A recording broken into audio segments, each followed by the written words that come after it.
It's a privilege for me to be able to do this tonight and come here. So I've got some random memories in the form of a letter to John. Dear John, I remember when we first met in Woolton at the Village Fete. It was a beautiful summer day. And I walked in there and I saw you on the stage and you were singing "Come Go With Me" by the Del Vikings. But you didn't know the words, so you made them up. Come go with me to the penitentiary. It's not in the lyrics. I remember writing our first songs together. We used to go to my house, Dad's house, and we used to smoke Thai food tea with this pipe that my dad kept in a drawer. Didn't do much for us, but got us on the road. We wanted to be famous. I remember the visits to your mum's house, Julia. It was a very handsome woman, very beautiful woman. She had long red hair and she played a ukulele. I'd never seen a woman who could do that. And I remember having to tell you the guitar chords, because he used to play the ukulele chords. And then on your 21st birthday, you got £100 off one of your rich relatives up in Edinburgh. Yeah. So we decided we'd go to Spain. So we hitchhiked out of Liverpool, and we got as far as Paris. We decided to stop there for a week, and eventually got our hair cut by a fellow called Jürgen, and that ended up being the Beatle haircut. Remember introducing you to my mate, George, my schoolmate, and him getting into the group by playing Raunchy on the top deck of the bus. You were impressed.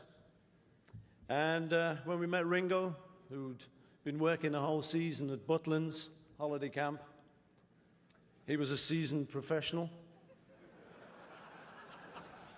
But the beard had to go, and it did. Later on, we got a gig at the Cavern Club in Liverpool, which was officially a blues club.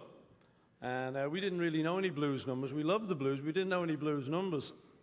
So we had to do announcements like, "Ladies and gentlemen, this is a great big Bill Brunsey number called Wake Up Little Susie."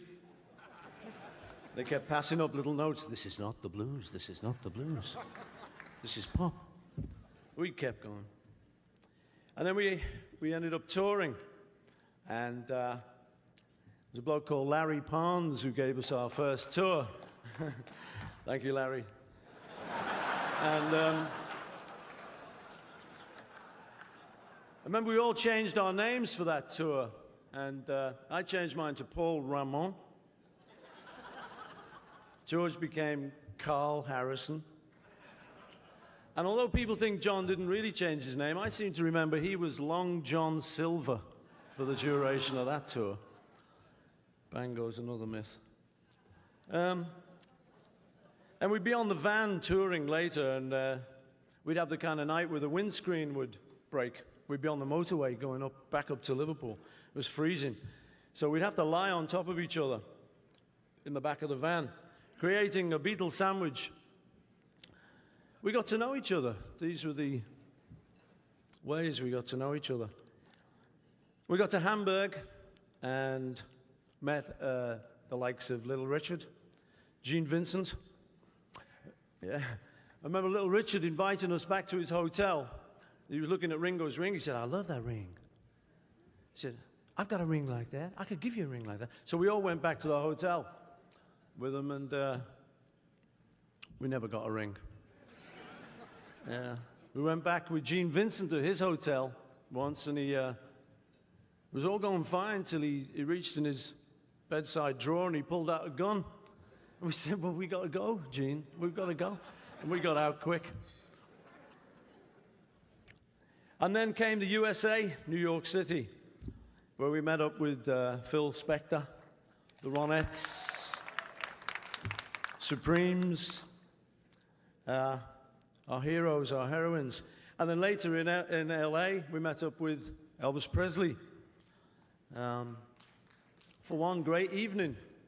we saw the boy, you know, we saw him on his home territory, and he was the first person I ever saw with a remote control on a TV. Boy, he was a hero, man. And then later, Ed Sullivan. By now, we wanted to be famous. Now we were getting really famous. I mean, imagine meeting Mitzi Gaynor in Miami. And later, after that, recording at Abbey Road. I still remember doing Love Me Do, because John officially had the vocal, Love Me Do. But because he played the harmonica, George Martin, in the middle of the session, suddenly said, will you sing the line, Love Me Do? Like the crucial line. I said, okay. And I can still hear it to this day. John goes, wah, wah, and I go, Love Me Do. Nerves, man. I remember doing the vocal to Kansas City. Well, I couldn't quite get it, because it's hard to do all that stuff, you know, screaming out the top of your head. And John came down from the control room. He said, he took me to one side. He said, you can do it. You know, you just got to scream out, leave the top of your head. You know, you can do it. So thank you for that. I did it. I remember writing Day in the Life with him, and the little look we gave each other as we wrote the line, I'd love to turn you on. We kind of knew what we were doing, you know. A sneaky little look. Ah, boy. And after that, there was this girl called Yoko Ono, who showed up at my house one day, and it was John Cage's birthday. And she said she wanted to get hold of a manuscript to give to John Cage of various composers, and she wanted one from me and John. So I said, well, it's okay with me, but you'll have to go and see John.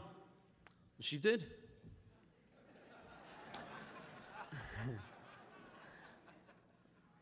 After that, I set up a couple of machines. We used to have these Brunel recording machines that I set up, a couple of them. They stayed up all night, and they recorded Two Virgins on that. But you took the cover yourselves, nothing to do with me. And then after that, there were the phone calls to you. The joy for me of, after all our business shit that we'd gone through, of actually getting back together and communicating once again. And the joy, as you told me about how you were baking bread now, and how you were playing with your little baby, Sean. That was great for me, because it gave me something to hold on to. So now, years on, here we are. All these people, here we are assembled to thank you for everything that you mean to all of us. This letter comes with love from your friend Paul. John Lennon, you made it. Tonight, you're in the Rock and Roll Hall of Fame. God bless you.